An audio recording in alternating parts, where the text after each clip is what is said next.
Before we get started, I want to invite you to support the Business of Politics show by becoming a member of the Startup Caucus Network. For just $10 a month, you will become a part of our community that's changing the culture of Republican campaigning through innovation. Visit businessofpoliticspodcast.com/join to learn more. The podcast is a great outlet for a lot of this frustration, right? Like now finally we have like an opportunity to be part of that conversation.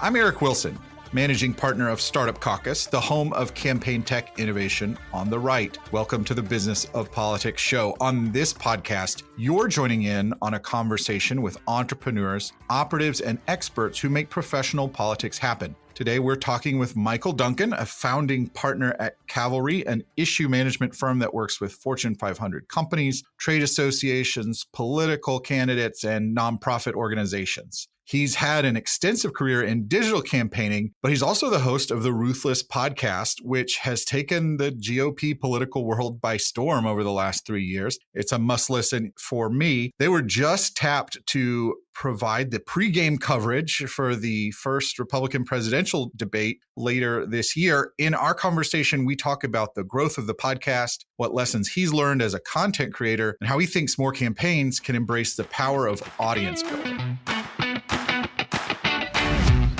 So, Michael, we know Ruthless as a successful endeavor and a key media fixture in Republican politics. You've got all of the presidential candidates stopping by, but I don't think that was obvious to everyone else. Maybe it was obvious to you when you started out 3 years ago, and certainly out of the ordinary for a team of professionals in a public affairs and political consulting firm to take on. So what gave you and the guys the conviction to pursue building Ruthless and really get that started? I don't think we had any expectations, really. It was during COVID. I think we were just kind of getting bored, honestly. And we were doing Zoom meetings, everyone from the office during happy hour during COVID, as a lot of offices did during those days where you were sort of disconnected from the world and you're watching a lot of TV. And, for us being, political professionals working on campaigns and getting very, very frustrated with everything and having no outlet. Right. And so, after doing enough of those Zoom meetings and, having a couple of cocktails, we started saying to ourselves, this might actually make for a pretty good show and a good conversation. And we kind of went from there. I don't think we had any anticipation it would get as large as it is now. But, we were just enjoying doing it. It seemed like a shame not to try. Yeah. Well, I didn't know that. That's such a cool origin story. And I think there's a lesson I would extract from that, which is you weren't trying to force it to be something. You're just sort of saying, hey, this is something we're doing. We think we could turn it into content and make it available to other people. So out of this idea, things started to snowball. Give us a sketch of your journey to where you are today. What were some of the milestones that you guys look back on? Man, it's so much has changed. I would say, we started this thing, like I said, on Zoom during COVID. And I think our first episode was in October of 2020, right before, the run up to election day. And we were basically, plugging USB mics into the side of computers and just, trial and error, figuring out what we were going to do, and so we kind of look back fondly on those early days because I think, keeps you humble in the whole thing and you don't get too big of a head, which I think is probably, a good thing in the media game overall. But those early days, we definitely learned a lot. And because, it's a strange business, podcasting. It's you're distributing to platforms. So much of the metrics is sort of opaque. Right. You don't really know what's going to be successful. You're feeling your way around in the dark.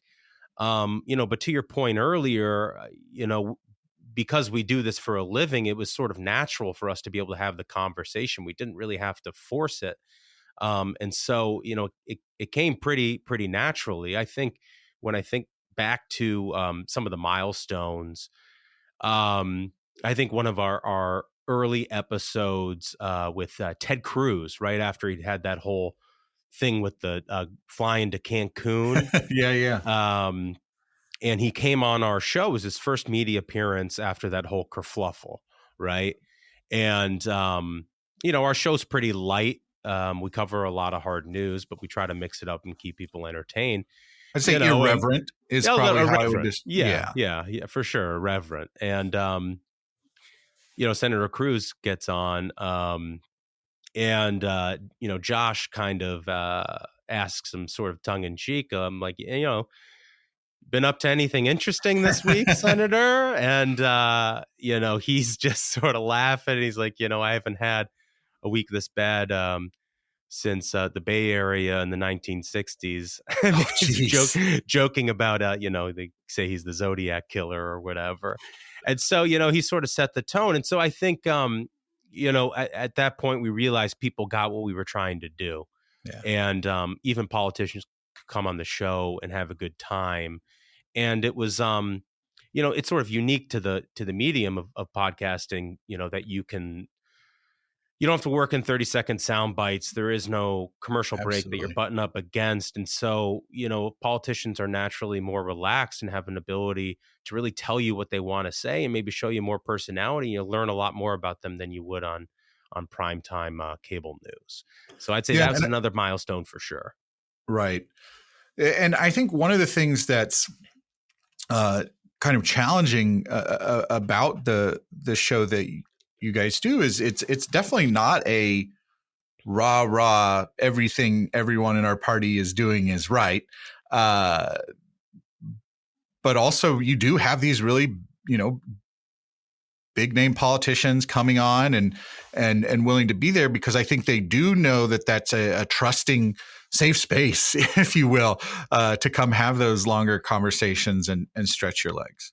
Yeah. I mean, I don't think, I don't think anybody would say we go easy on our side on the show. I think we give every politician who comes on an opportunity to tell their story. And we're not going to hit them with a gotcha question that is, in bad faith that you frequently see from so many in the media, Right. and allow people to explain things on their terms, and I mean, frequently our guests disagree with stuff. And, I think, we've always sort of seen our show as a forum for the audience. They get to hear from different perspectives within the Republican Party, which is obviously a wide tapestry of different opinions on everything from foreign policy to economics to social policy. So, we just kind of try to be that open forum, give tons of our own opinions, because I think authenticity is such a huge part of the medium. And then, trust the audience to make their own decision. Yeah, it's you are really assuming the top of the intelligence for your audience. I think that's one of the keys for successful podcasting, and something we try and do here. I'm curious to hear about other lessons that you have learned, Michael, as becoming a creator. Because you're on the other side of the microphone than where you previously had been. What stands out to you? What are you filing away? The media industry is especially when it comes to partisan media is so interesting to me. I think it's a lot like sports in so many ways, because I guess I'm just sort of shocked how many people are in conservative media or liberal media doing a show every single day and have very little idea, frankly, what they're talking about. Right. Yes. It's like the political strategists who haven't worked on a campaign in a decade plus. Yeah. And I think you see this in sports too, right? A lot of armchair quarterbacking of stuff. And look, I think that's a worthwhile exercise to have people who are interested in politics, as novices, people who aren't practitioners of political campaigns and things like that. But I mean, so much of the commentary is pretty uninformed in there, and really is just an echo chamber of other stuff that they read. And the problem with that is it leads to a lot of groupthink and a lot of stuff that isn't true, but gets people very angry, and tells people exactly what they want to hear. And I don't think it trusts the audience, right? Like, and I don't think it's an authentic, um, part of politics. And so, I mean, it sort of shocked me, like how pervasive that is, now that it's something that we do very frequently. But it also gives us an opportunity to countervail that, and I think countervailing it in a smart way based on our experience doing the job, right? Right. And in doing that, we sort of like, I don't even think it's purposeful. It's just because we have the experience of seeing how this works, brass tacks in a campaign can tell you that's real, that's not real, this person's selling you a bill of goods, or this is something the party should be looking to do in the future. I think a perfect example of that is coming out of 2022. The real fallback scapegoat of Republicans sort of underperforming the red wave we anticipated based on the polling is, oh, well, the Democrats, they have this unbeatable, absentee and early vote and ballot harvesting thing, and that's the reason why we lost. Is just they can manufacture these votes, and we're not going out there getting the ballots, and it's really a failure of the establishment of the party. And it's like, well, first thing is, Donald Trump sort of poisoned the well there in 2020 with absentee and early vote. And we're going to have to dig ourselves out of a cultural deficit on the issue in a major way. I think it's worthwhile doing those things. But if you go ahead and you point out the fact that New Hampshire has very little absentee and early vote, like 98% of it is on election day, and we got our doors blown off in New Hampshire, maybe that's significant. Maybe it's significant to know that all of this is on the edges, and we should do it, but we shouldn't be looking at things like that as a scapegoat and then sweep the real problems under the rug, which a lot of people like to do in this line of work. Well, and that speaks to, you have to have the expertise to be able to look at the data and know that, yeah, some states don't even have early voting, right? And Right. So being able to call out the balls and strikes, that's one of the reasons why I frame this show as the business of politics. Yes, we're talking to people who are building businesses in politics, but I don't think you can understand professional politics in the United States today without knowing that it is a business. And Right. there's a lot of money at stake, and it drives so much of what's happening. Again, I don't want people to get out their conspiracy theory boards or anything like that, but it is an aspect. And like you, I mean, I think it's just crazy the number of people who have reinvented ABEV Chase, which is something we were really good at for a long time. Very, very good at. And the thing I constantly point back to for people, because it sounds like ancient history now, right? Like everybody woke up yesterday and Donald Trump's the only president we've ever known as Republicans, right? Yeah. In 2016, John McCain had a phenomenal absentee in early vote operation in Arizona. That they have a permanent early voter list that the Republicans used to dominate for forever in the state. And it's, one of the reasons why Donald Trump and McCain did so well in the state in 2016. And then we sort of abandoned that as a strategy. And you're right. I mean, it's like we are now reinventing the wheel. Like everybody came up with this brilliant idea yesterday. And frankly, no, we abandoned the idea. That is what happened. But it goes back to what we were talking about earlier, where it's like a lot of people, because they don't really practice politics on a campaign or a legislative side, they see what other people are saying, and then everybody starts to get into this groupthink of this is the thing that would have made the difference that will solve the problem. It's like we set up a bunch of Furbies together and they start talking to each other. Yeah, right? It turns to nonsense. And then, like you were saying, it's because it is a business as well. It's like, well, everything's a hammer when you're a nail, right? It's like, right, yep. It's like nobody wants to be like, well, it was my fault. It's actually all this one thing. And by the way, I need your money to do that thing, right? And so, there's a lot of perverse incentives, but that's why we love doing the show, right? Because like rather than having to be just sitting on a campaign and doing the conference calls and keeping your head down, the podcast is a great outlet for a lot of this frustration, right? Like now finally we have like an opportunity to be part of that conversation, which I hope is good for the party, and it's certainly helpful in taking my stress level down. I am I am constantly nervous that I'm going to say something on this show that upsets someone that I work with, that, you know, that someone's whose opinion matters to me and it's going to cause repercussions. I can't imagine doing what you guys are doing and having to have a co-host like Smug on there. I mean, does it get you in trouble ever? You don't have to give specifics, but like, how has that changed things for you? I mean, I think to various degrees it does all the time, but people get thick skin about this is politics after all. If you don't get thick skin, you're not lasting very long in it. And so I think in the short run, yeah, I mean, sure, I'm sure some people are upset with various things we said over periods of the show, and we certainly get hate mail from listeners all the time, but I'm not going to change a thing about what I say on the show. And I'm pretty clear about that because I think ultimately I'd rather have people who, listen to the show because they know I'm telling you exactly what I think than what you want to hear. And, likewise on the consulting side of our business, um, even when people don't like what I'm saying, they appreciate that I'm going to say it, because why would you want to hire somebody for advice if they weren't telling you their real advice? Right. You know what I mean?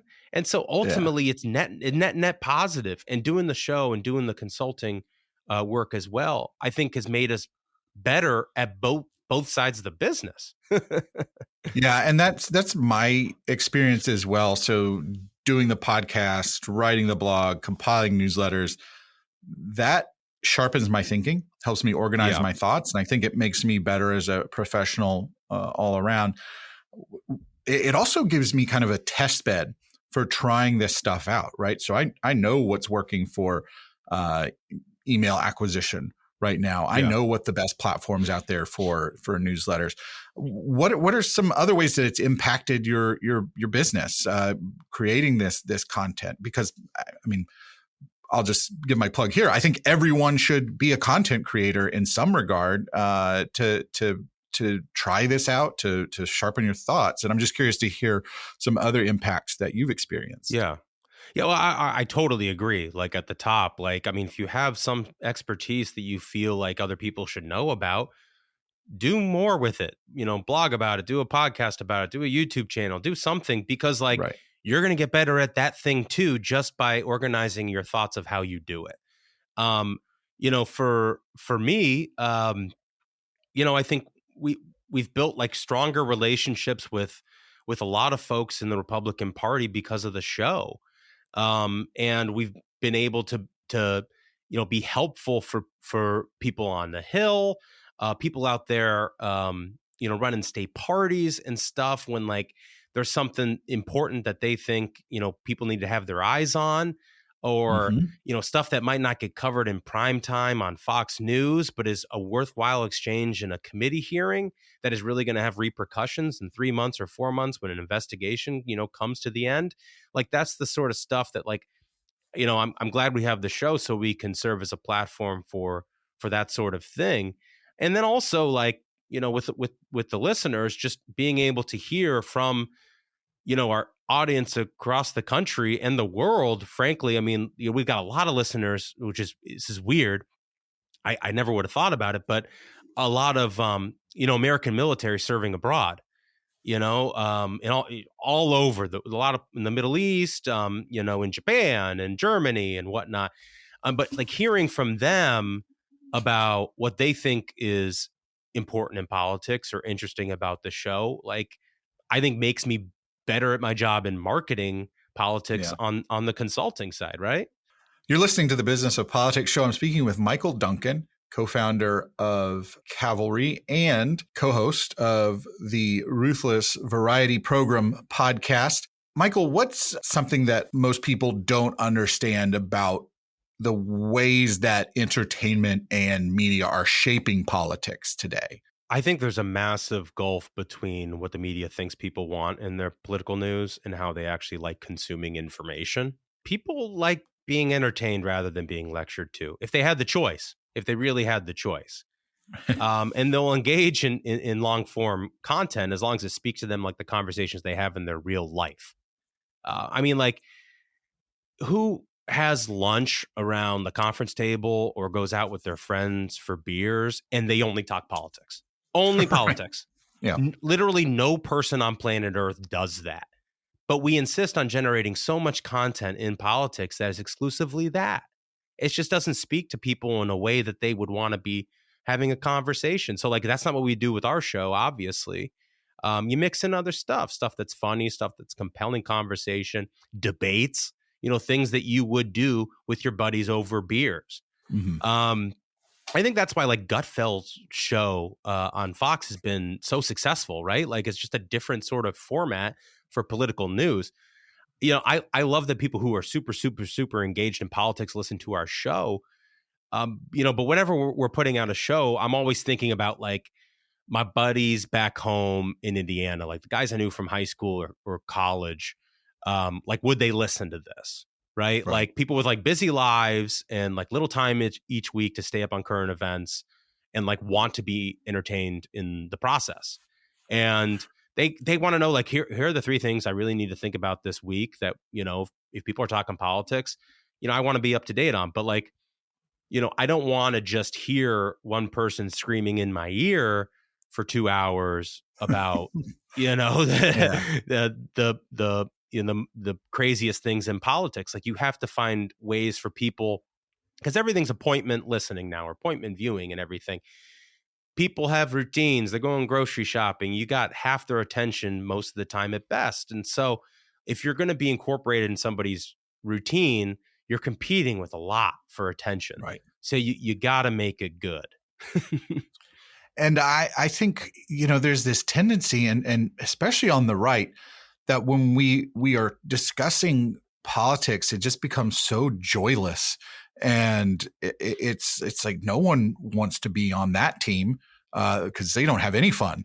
Right. And so I think, it goes back to the idea of disagreeing without being disagreeable. It's a hard thing to do. It's a little bit easier on the left because that's the predominant, opinion set of elite entertainers and comedians and news producers, things like that. But I do think that that's something that we miss the mark on all the time in conservative political media. Is no one wants, like, the worst of a Facebook comment section, Right. to be the North Star for our media.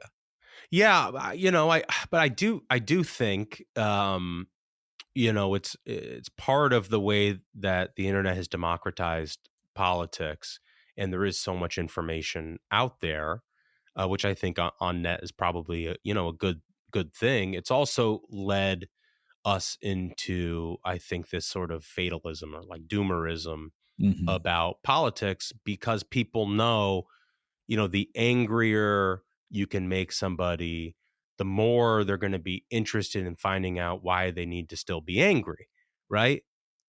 You don't have to, things don't have to be that way. Right. But I think that is part of that groupthink I was talking about at the top of the show with conservative media.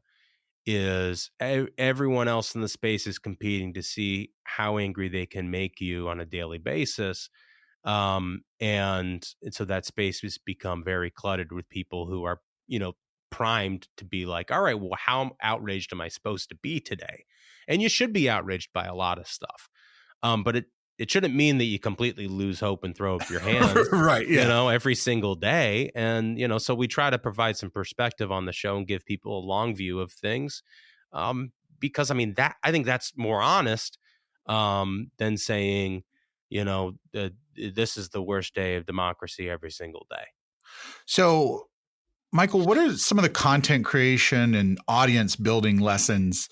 Because I think that's a real testament to what you've built with Ruthless. Is the term community is thrown around a little bit too flippantly, but your audience has really turned into a community. There's its own lingo. There's merchandise. People come to events. what are some lessons that you've learned about creating content, building that community, that you think campaigns could take on board?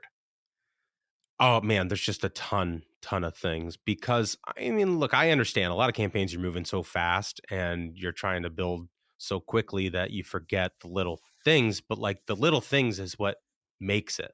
And people really forget that in politics, like having a human touch back to your audience is huge, man. I mean, it builds like a real relationship with the audience and makes people evangelists for the show, you know? I mean, our fans do, I mean, so much. They crowdsource stuff. We do this um, hack madness for the worst liberal media figures, sort of a March Madness ripoff thing. That's all crowdsourced from the listeners of the show. We've got some listeners of the show that hold a clubhouse meeting twice a week and talk about the show, and we'll try to drop in on that and give people our thoughts or use it as a soundboard for content, or what people thought about segments, and it makes us better at our job. I think we try to be timely with content from a unique perspective. When everybody's paddling one direction with a very specific take that has sort of come downstream from this person on Fox Primetime last night, Yeah. It's an opportunity for us to separate from the pack a little bit with an informed opinion that I think makes our listeners feel like they're getting something no one else is getting, right? And it's being it's authentic. a two-way conversation. I think that's right. That's what really stands out about the podcast medium. Yeah. Oh, for sure. We read the 5-star reviews. Like you said, there is a lot of lingo that goes into the show that makes people feel like they're part of the lore of the show. Right. Podcast is like you're in the room having a beer with your friends. And that's how it should feel, whether you're walking the dog or you're driving to work. Because a lot of people, I know in my own life, there's a lot of mundane things that are part of your routine that, man, you would love to be with your friends talking about sports or politics or some crazy article you saw on Twitter the day before. And so we try to provide that, that atmosphere for people. Well, I'm just laughing because we have very different audiences. Obviously, I chose one of the smallest niches possible in podcasting. And so we want the Business of Politics show to feel like you're in a conference room at 3:30 in the afternoon drinking flat Diet Coke.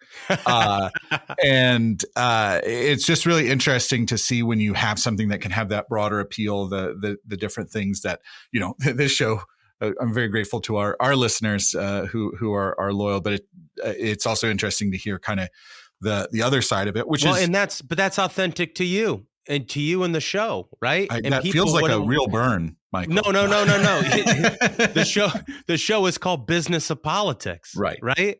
And so it wouldn't be authentic for you to try to do it in the format that Ruthless is, right?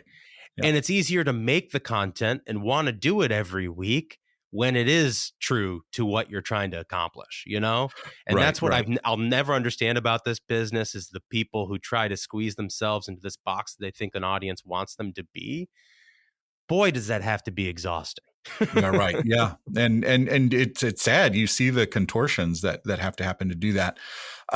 You and I also work in this online fundraising space. You had a really good quote in a story that I think we were both quoted in the other week about, we're all fishing off of the same pier, and we have really overfished the supply of donors. I think one of the things that's happening is you're just seeing the diminishing returns from the digitization of direct mail fundraising, right? So we took outrageous copy rented lists, which is how direct mail fundraising works. We put it online and just maxed it out.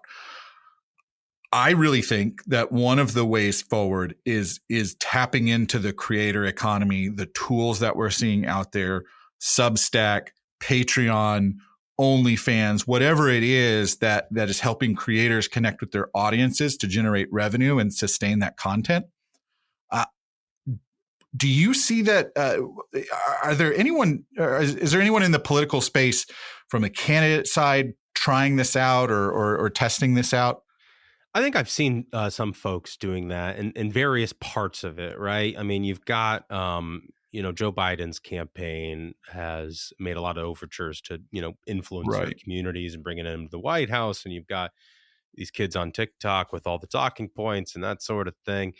Um, I've heard a couple of candidates, Vivek Ramaswamy comes to mind, Mm-hmm. about offering something back to a community that's willing to get involved on, small dollar fundraising through sort of a peer-to-peer network thing. You get, 10% of every dollar you bring in, and, you can get in on these weekly strategy calls or Right. invited to exclusive events and that sort of thing where you're giving back.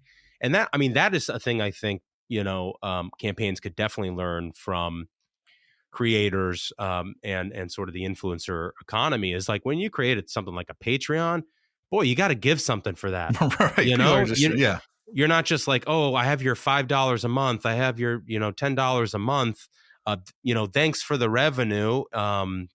It's you got to give something here's back. some spam. Yeah. Yeah. It's like we don't really treat that relationship with the donor as much as we should as a two-way street. And so, campaigns I think would really benefit from starting to do that. And I think also, I think campaigns could benefit from working more with creators to do, fundraisers, virtual fundraisers. I know the Biden Right. campaign did a ton of those in 2020 because of COVID with, like Hollywood celebrities, Right. like get on this virtual fundraiser. We'll talk about this stuff you want to talk about. Some of it's not going to be political, but you're interested in me. And so you'll spend 30 minutes listening to it. And also, hey, if you give $25, you can elect Joe Biden. Wouldn't that be great? And we don't really do much of that on our side of the aisle, which I think is a big missed opportunity. I think also, I think of a show like us, and I don't know how many, shows would be willing to do this. We've thought about doing it. I know Pod Save America does it with, they do various fundraisers for slates of candidates or, different races, strategic races in an election cycle. I think we should lean in more to that because, I Right. think, we'd like to do more of that ourselves. And, we obviously have very strong opinions about how resources should be allocated in Right. campaigns.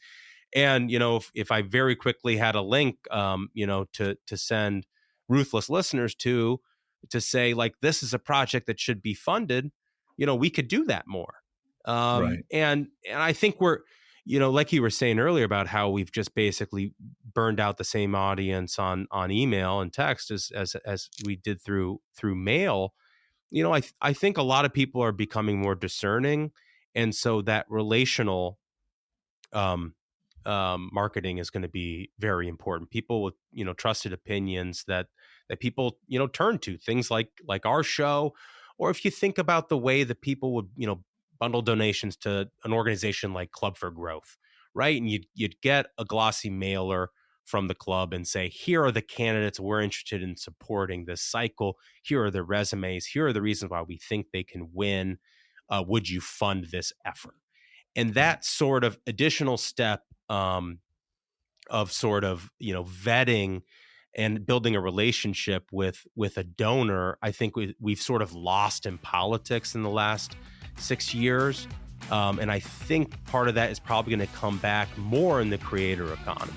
Well, thanks to Michael Duncan for a great conversation. You can learn more about him in the links in our show notes. Go subscribe to the Ruthless podcast. It's a fun listen. If this episode made you a little bit smarter or gave you something to think about, all we ask is that you share it with a friend or colleague. You look smart in the process, so it's a win-win all around. You can subscribe to the Business of Politics show wherever you get podcasts so you don't ever miss an episode. Visit businessofpoliticspodcast.com/join to learn how you can become a supporter of the show.